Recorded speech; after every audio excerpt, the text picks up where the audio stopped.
Good morning all my dear student. Gurukul coaching centre के YouTube channel में मैं रवि मिश्रा आप सभी का स्वागत करता हूं। आज हम लोग एक्सरसाइज 10.1 को पढ़ेंगे। उसके पॉलिश चैप्टर के इंट्रोडक्शन को देखेंगे। उसके बाद 10.1 प्रमेय को देखेंगे। फिर उस चैप्टर के क्वेश्चन को हम लोग देखेंगे। अगर आप चैनल पर नए हैं तो चैनल को सब्सक्राइब करें, वीडियो को लाइक करें और अपने दोस्तों को शेयर करें। तो देखिए, इस चैप्टर में 10 चैप्टर जो है इसमें ब्रीथ के बारे में पढ़ना है। क्या होता है वो? ब्रीथ। ब्रीथ के हम लोग को पढ़ना है, ब्रीथ के बारे में। तो यह हो गया, मान लीजिए ब्रीथ। ठीक है, थोड़ा सा बोला नहीं हुआ, यह हो गया। ठीक, यह समझते हैं। यह क्या हो गया बाबू? ब्रीथ हो गया। क्या हो गया? ब्रीथ। ब्रीथ को हम लोग जानते हैं क्या होता है बाबू? केंद्र होता है। क्या होता है? केंद्र, जिसको हम लोग सेंटर सी से डिनोट करते हैं। ठीक है, केंद्र हो गया। अच्छा, अब क्या होता है बाबू? इस ब्रीथ की केंद्र और ब्रीथ की परिधि के किसी एक बिंदु को हम लोग मिलाते हैं तो इसे क्या कहते हैं बाबू? ब्रीथ की क्या कहते हैं बाबू? त्रिज्या कहते हैं। क्या कहते हैं? त्रिज्या कहते हैं। इसको ब्रीथ की जो राउंड है ना, इसको ब्रीथ की परिधि बोला जाता है। पूरा एक बिंदु से कहीं चलिएगा, पूरा एक राउंड लगा फिर आ जाइएगा तो कहलाता है ब्रीथ की परिधि। ठीक है, तो वही ब्रीथ के केंद्र और ब्रीथ की परिधि के किसी भी बिंदु को आप मिला दीजिएगा, मिला कर रेखा खींचेगा तो इसे क्या कहते हैं? ब्रीथ की त्रिज्या हम लोग कहते हैं। क्या कहते हैं? त्रिज्या। और त्रिज्या को हम लोग क्या करते हैं? आर से डिनोट करते हैं। ठीक है, और हम लोग जानते हैं इसमें कितना त्रिज्या हम खींच देंगे, सभी त्रिज्या की लंबाई क्या होता है? आपस में बराबर होता है। ब्रीथ में कोई त्रिज्या खींचिएगा, सब त्रिज्या क्या होगा? आपस में बराबर होगा। ठीक है, अच्छा, अब देखिए, ब्रीथ पर एक ऐसी रेखा होता है जो ब्रीथ को केवल एक बिंदु पर स्पर्श करता है। क्या करता है बाबू? केवल एक बिंदु पर स्पर्श करता है, तो इसे हम लोग क्या कहते हैं? स्पर्श रेखा कहते हैं। जो केवल एक बिंदु पर प्रतिच्छेद करता है उसे हम लोग क्या कहते हैं? स्पर्श रेखा कहते हैं। क्या कहते हैं? स्पर्श रेखा कहते हैं। और जिस बिंदु पर ये प्रतिच्छेद करते हैं इस बिंदु को स्पर्श बिंदु कहते हैं। कौन बिंदु बाबू? स्पर्श बिंदु बोला जाता है।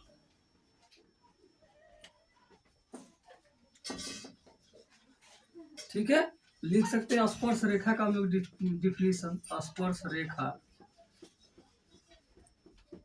लिखेंगे वह रेखा जो ब्रीथ को केवल एक बिंदु पर प्रतिच्छेद करती है। क्या करते हैं वो? प्रतिच्छेद करती है, उसे स्पर्श रेखा कहते हैं। उसे स्पर्श रेखा कहते हैं।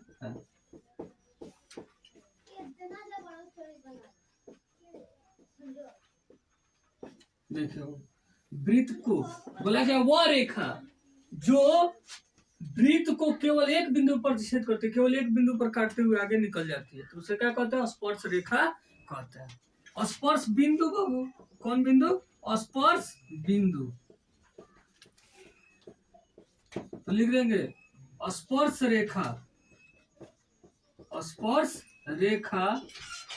वृत्त को जिस बिंदु पर प्रतिच्छेद करती है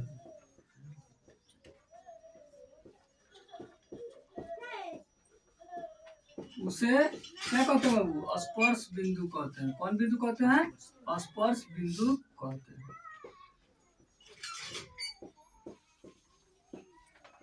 समझ गए बाबू?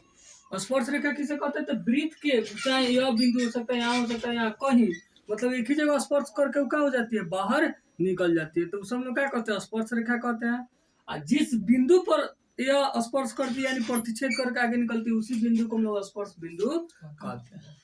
ठीक है, वृत्त के केंद्र और परिधि के कोई भी बिंदु को मिलाता है तो उसे क्या कहते हैं? वृत्त की त्रिज्या कहते हैं। ठीक है, वृत्त में कहीं त्रिज्या खींचिएगा, सभी त्रिज्या की लंबाई क्या होगा? आपस में बराबर होगा। कहीं मिलाइएगा, कहीं जिधर मिलाइए, सभी त्रिज्या का लंबाई क्या होता है? आपस में बराबर होता है। सब कहीं खींचिएगा, सब क्या होगा? बराबर। अगर एक 3 होगा तो सब 3 होगा, अगर एक 5 होगा तो सब 5 होगा, एक अगर 10 होगा तो सारी त्रिज्या क्या होगा? 10 होगा। ठीक है, अच्छा, अब आपसे पूछा जाए कि एक वृत्त में कितनी त्रिज्या खींची जा सकती है। आपसे पूछा जाए कि एक वृत्त में कितनी त्रिज्या खींची जा सकती है। तो एक वृत्त में, नोट में हम लोग लिख लेंगे ना जी, एक वृत्त में अनंत त्रिज्या खींची जा सकती है। क्या बाबू? अनंत त्रिज्या खींची जा सकती है।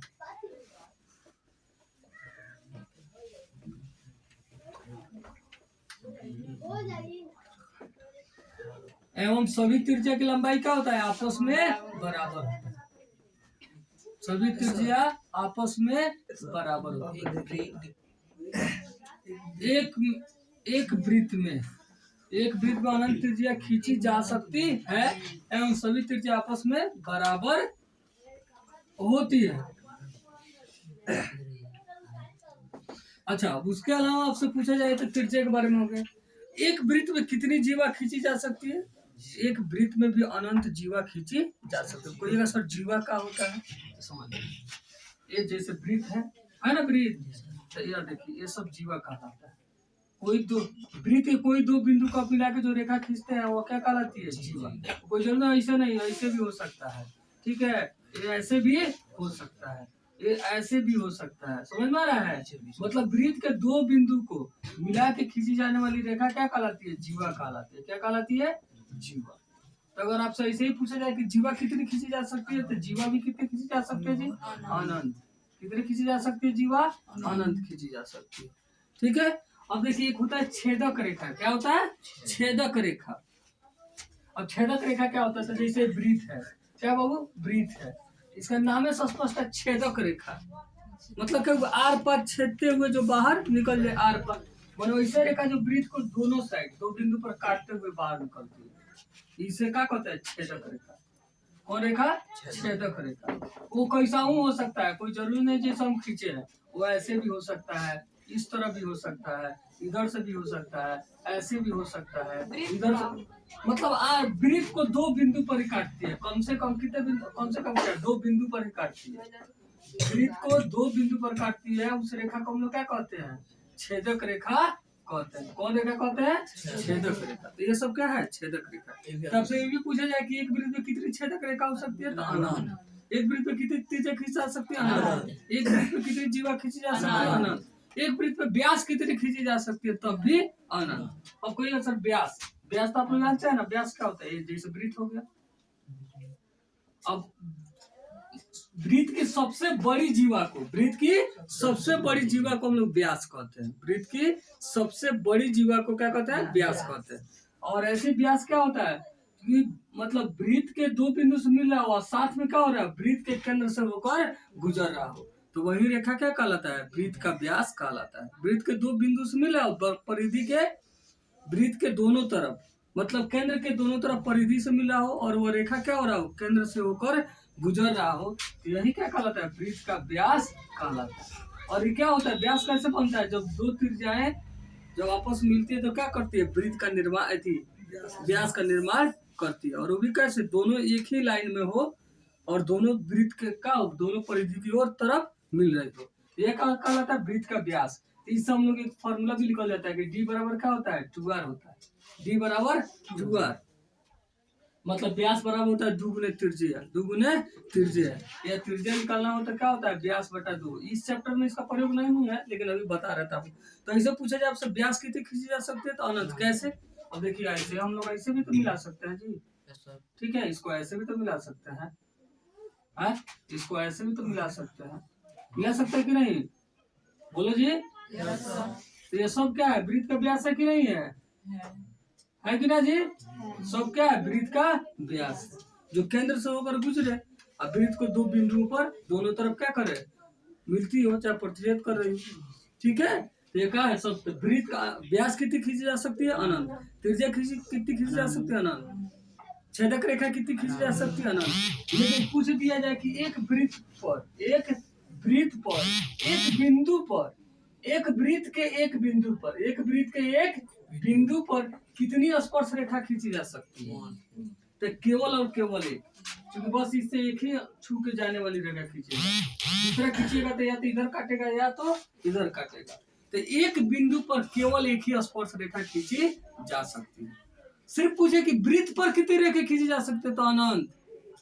वृत्त पर, अब बोले वृत्त के एक बिंदु पर कितनी खींची जा सकती है, तो एक। वही कहा वृत्त पर कितनी रेखा खींची जा सकती है, तो अनंत। कितनी स्पर्श रेखा खींची जा सकती है, अनंत।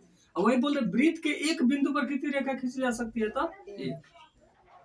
अब देखिए वृत्त पर बोले कि वृत्त पर कितनी स्पर्श रेखा, तो हम जानते हैं वृत्त अनंत बिंदु से मिलकर बना हुआ है। अनंत बिंदु है तो सब बिंदु पर एक एक स्पर्श रेखा खींची जा सकती है, तो अनंत स्पर्श रेखा खींची जा सकती है। लेकिन कह दे कि वृत्त के एक बिंदु पर कितनी स्पर्श रेखा खींची जा सकती है, तब केवल और केवल एक। और वृत्त पर कितनी स्पर्श रेखा खींची जा सकती है, तो अनंत। समझ में आया? तो हम लोग क्या समझ लिए, छेदक रेखा, स्पर्श रेखा, जीवा, त्रिज्या ना व्यास, इसके बारे में हम लोग समझ लिए। अच्छा, अब एक होता है अप्रतिच्छेदी रेखा, नाम है अप्रतिच्छेदी, माने जो क्या करता हो, प्रतिच्छेद नहीं करता हो। मतलब वृत्त यहाँ है या रेखा यहाँ है, चाहे रेखा यहाँ है, चाहे रेखा यहाँ है, चाहे रेखा यहाँ, मतलब जो छूए न रहा है, प्रतिच्छेद नहीं कर रहा था, यह रेखा क्या कहलाती है, अप्रतिच्छेदी रेखा। क्या कहलाती है, अप्रतिच्छेदी, अप्रतिच्छेदी रेखा। क्या कर रही है, कोई प्रतिच्छेद नहीं कर रही है। अब प्रतिच्छेद करेगी तो दो स्थिति हो सकता है, या तो दो बिंदु पर करेगी तब तो छेदक रेखा, और एक बिंदु पर करके निकल जाएगी तो क्या हो जाएगी, स्पर्श रेखा। अप्रतिच्छेदी है तब तो स्पर्श न कर रही है, अगर प्रतिच्छेदी है तो दो हो सकता है। अगर दो बिंदु पर प्रतिच्छेद कर रही है तो छेदक रेखा, एक बिंदु पर प्रतिच्छेद कर रही है तो क्या हो जाएगा, स्पर्श रेखा। क्या हो जाएगा, स्पर्श रेखा। और जिस बिंदु पर स्पर्श करता है उसे क्या कहते हैं, स्पर्श बिंदु। ठीक है। और वृत्त की सबसे बड़ी जीवा को क्या कहते हैं हम लोग, व्यास कहते हैं। क्या कहते हैं, वृत्त की सबसे बड़ी जीवा, वृत्त की सबसे बड़ी जीवा को व्यास कहते हैं। क्या कहते हैं, व्यास कहते हैं। छेदक रेखा समझ गए, इसका भी डिफिनेशन हम लोग लिख सकते हैं। वैसी रेखा जो वृत्त को क्या करती है, दो बिंदुओं पर प्रतिच्छेद करती है, उसे क्या कहते हैं, छेदक रेखा कहते हैं। कौन रेखा बाबू, छेदक रेखा। तो क्या लिखेगा, वैसी रेखा, वैसी रेखा जो वृत्त को दो बिंदुओं पर प्रतिच्छेद करती है उसे छेदक रेखा, उसे छेदक रेखा कहते हैं।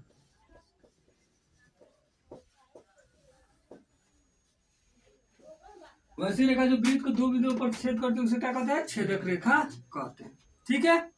तो यह हम लोग अभी क्या इंट्रोडक्शन देखे कि इस चैप्टर में क्या क्या समझना है। अब क्या करेंगे, इससे संबंधित प्रमेय 10.1 है, प्रमेय 10.1 को सिद्ध करेंगे, फिर उससे संबंधित जो चैप्टर में क्वेश्चन है फिर उस क्वेश्चन को हम लोग देखेंगे। देखते हैं हम लोग प्रमेय 10.1। प्रमेय 10.1 क्या है, तो वृत्त के किसी बिंदु पर, वृत्त के किसी बिंदु पर स्पर्श रेखा, वृत्त के किसी बिंदु पर, तो कोई बिंदु बाबू यहाँ पी है, किसी बिंदु पर स्पर्श रेखा, स्पर्श बिंदु से, स्पर्श रेखा स्पर्श बिंदु से जाने वाली त्रिज्या पर लंब होती है।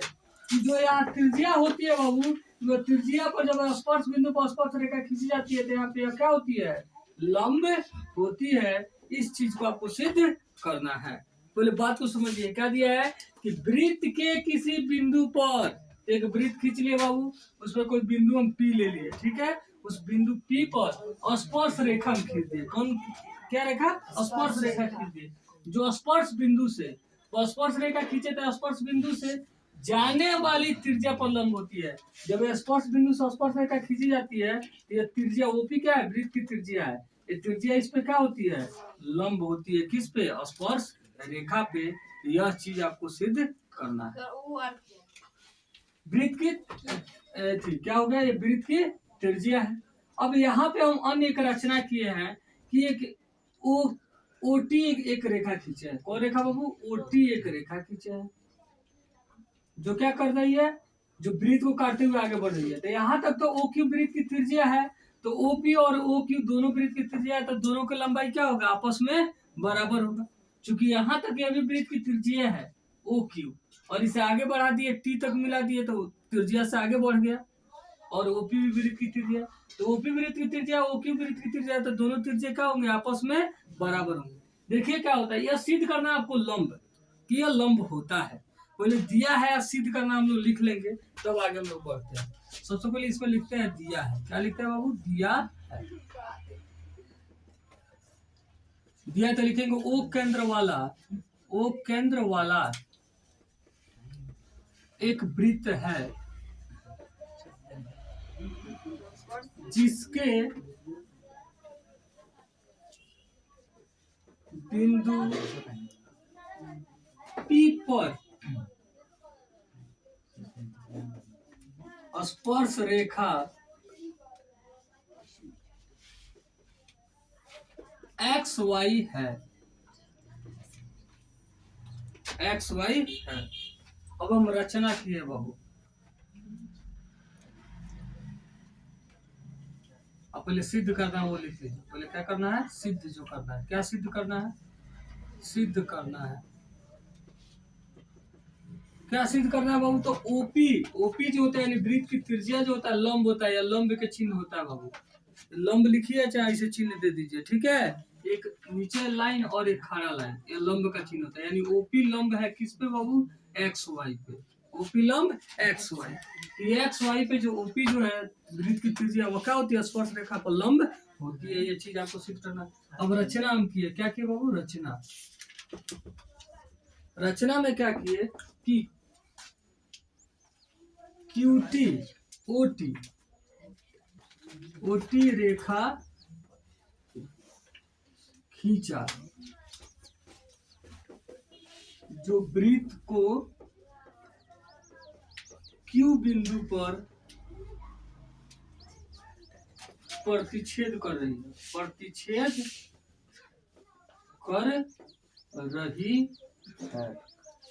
एक क्यूटी रेखा खींच दिए बाबू हम, जो वृत्त को क्या कर रहे हैं, क्यू बिंदु पर प्रतिच्छेद कर रहे हैं, ठीक है। अरे यार सॉरी, ओटी रेखा खींच दे, कौन, ओटी रेखा खींचा जो वृत्त को क्यू बिंदु पर प्रतिच्छेद कर रही है, ठीक है। अब देखिए आपको सिद्ध क्या करना बाबू कि यह लंब है। लंब आप जानते हैं सबसे न्यूनतम दूरी जो होती है ना वही क्या होती है, लंब होती है। सबसे छोटी दूरी, सबसे शॉर्ट डिस्टेंस जो होता है वो क्या होता है, लंब होता है।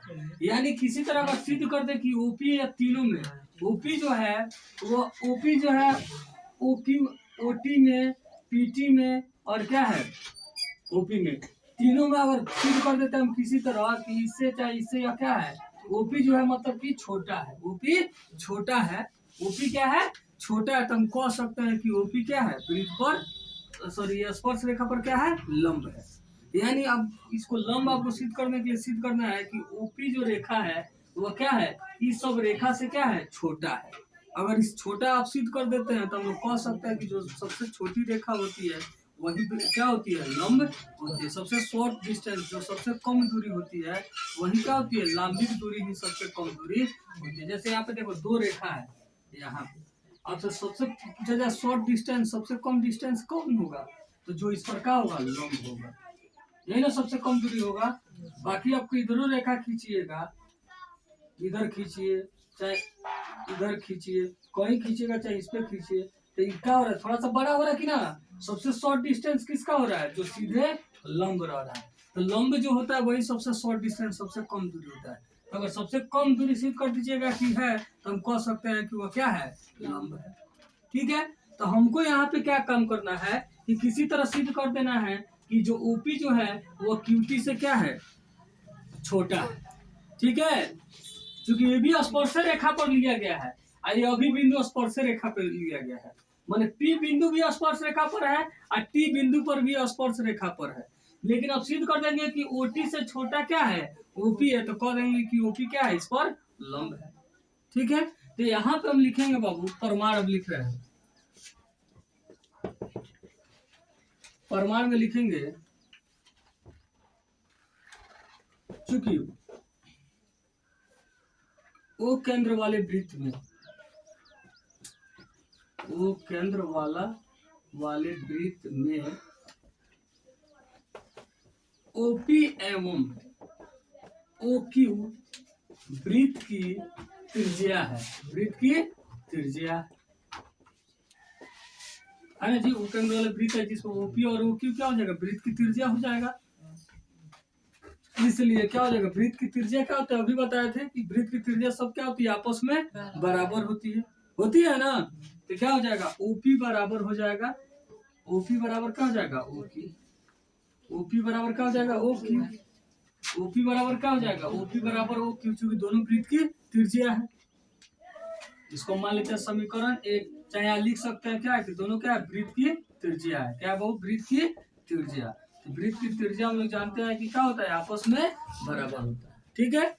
अच्छा, अब आपसे पूछा जाए कि अगर O से Q और O से T लिया जाए तो OT बड़ा होगा कि OQ बड़ा होगा। माने O से Q और O से T बड़ा कौन है दोनों में, OT बड़ा है। तो OQ और OT का कंपेयर करेंगे तो OQ और OT, तो OT बड़ा है, OT बड़ा है किससे जी, OQ से। OQ से OT बड़ा है। और अभी हम यहाँ पे देखें कि OQ और OP दोनों आपस में बराबर है। तो जहाँ OQ है वहां पे हम क्या लिख सकते हैं, OP भी लिख सकते हैं।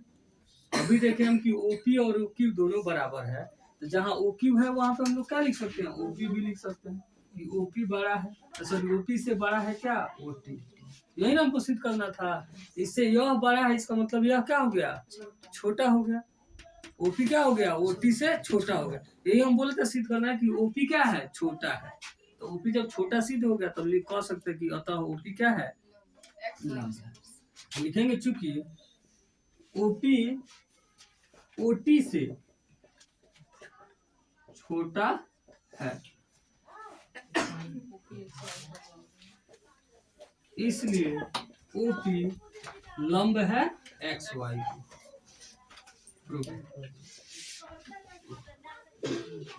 ठीक है।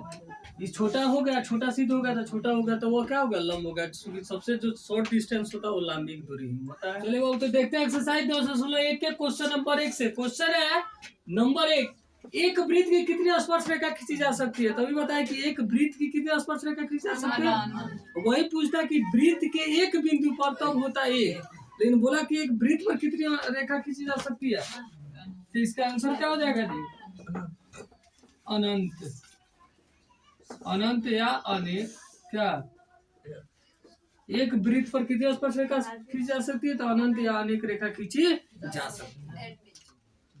2 नंबर में रिक्त स्थानों की पूर्ति कीजिए। किसी वृत्त की स्पर्श रेखा उसे, वृत्त की स्पर्श रेखा वृत्त को कितने बिंदु पर प्रतिच्छेद करती है, एक बिंदु पर। कितने बिंदु पर, एक बिंदु पर। वृत्त को 2 बिंदुओं पर प्रतिच्छेद करने वाली, तो 2 बिंदु पर जो प्रतिच्छेद कर रहा था उसे क्या कहते थे जी, छेदक रेखा। क्या कहते हैं, छेदक रेखा कहते हैं। क्या कहते हैं, छेदक रेखा कहते हैं।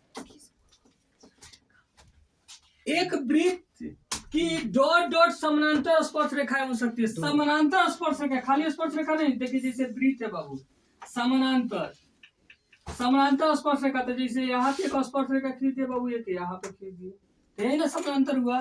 थोड़ा भी इधर उधर होगा तो समानांतर, चाहे इधर भी हो सकता है। माने जब समानांतर होगा तब क्या होगा, 2 ही ना रेखा आमने सामने समानांतर होगा। हाँ, तो कितना हो जाएगा जी, एक वृत्त की 2 समानांतर स्पर्श रेखाएं हो सकती है।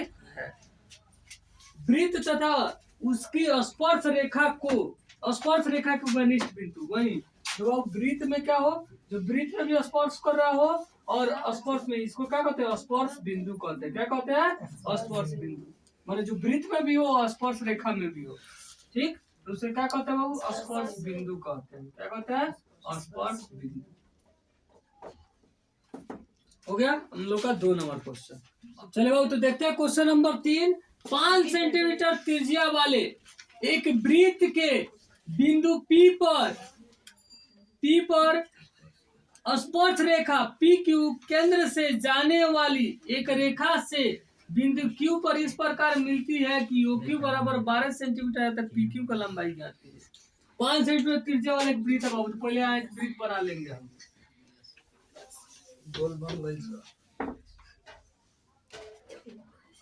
ठीक है बाबू, 5 सेंटीमीटर त्रिज्या वाला एक वृत्त बना लिए। या मान लो ओ लिख दिया, आप पी लिख दिया, इसका दूरी कितना है 5 सेंटीमीटर। ठीक है, 5 सेंटीमीटर त्रिज्या वाले एक वृत्त के बिंदु P पर, तो बिंदु P पर एक स्पर्श रेखा PQ, स्पर्श रेखा PQ, यस PQ कोई क्या बाबू स्पर्श रेखा है, क्या PQ स्पर्श रेखा। PQ केंद्र O से जाने वाली एक रेखा से बिंदु Q इस प्रकार मिलती है कि OQ बराबर, यहाँ से यह Q से मिलती है बाबू, और इस प्रकार मिलती है कि इसका दूरी कितना है 12 सेंटीमीटर है। तो PQ का लंबाई, इसका लंबाई आपको क्या करना है, ज्ञात करना है। ठीक है, तो यह तो बाबू हम लोग जानते हैं वृत्त की त्रिज्या क्या होती है, यह स्पर्श रेखा पर क्या होती है बाबू, लंब होती है। तो लंब के सामने वाला भुजा यह क्या हो गया, कर्ण, यानी H हो गया। और इसमें कोई P और कोई B हो सकता है, लंब या आधार। जैसे यह लंब है, यह हो गया P और यह हो गया B। तो आपको P और H मालूम और B ज्ञात करना है, तो नहीं ज्ञात हो जाएगा जी, हो जाएगा कि नहीं,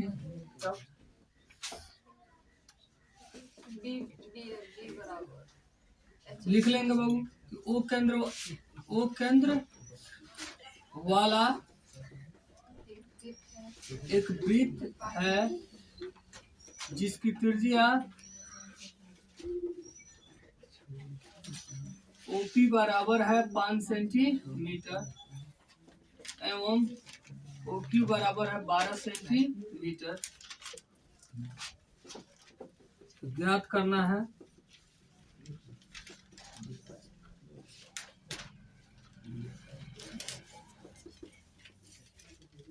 PQ बराबर वाट। अब हम लोग यहाँ क्या लिखेंगे, चूंकि वृत्त की त्रिज्या स्पर्श रेखा पर लंब होती है, क्या होती है वो, लंब होती है।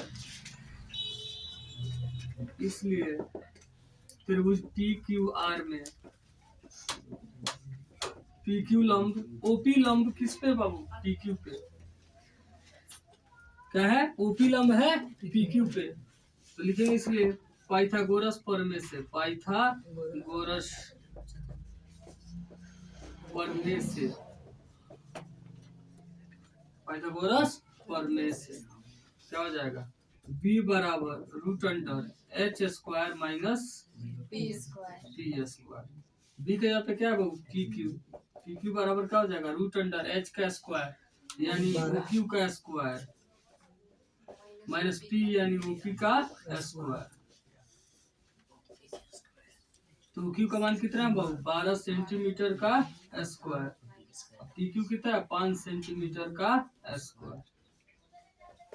अब 12 का स्क्वायर कितना होगा, 144 सेंटीमीटर स्क्वायर, और 5 का स्क्वायर होगा 25 सेंटीमीटर स्क्वायर। घटा देंगे कितना हो जाएगा, root under 119 centimetre square. Centimetre square है तो सेंटीमीटर बाहर आ जाएगा, रूट अंडर 119 सेंटीमीटर हो गया आंसर। कौन ऑप्शन है, ऑप्शन डी। इसलिए option D root under 119 centimetre हो गया आपका। क्वेश्चन नंबर 4 क्या दिया, एक वृत्त खींचिए बाबू। तो सबसे पहले हम लोग क्या करेंगे, एक वृत्त खींच लेंगे। बोल खूब ना,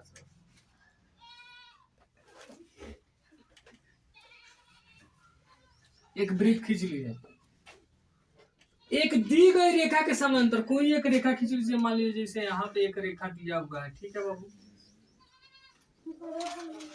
दी गई रेखा के समांतर दो ऐसी रेखा खींचिए जिनमें से एक स्पर्श रेखा हो। तो दो रेखा खींचा, मान लीजिए यहाँ पे कोई एक बिंदु P मान लीजिए, यहाँ पे क्या किए एक रेखा,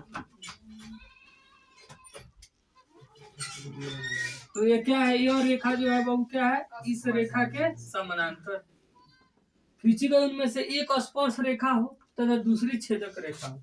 एक और खींच दीजिए जो छेदक रेखा इसी के समानांतर।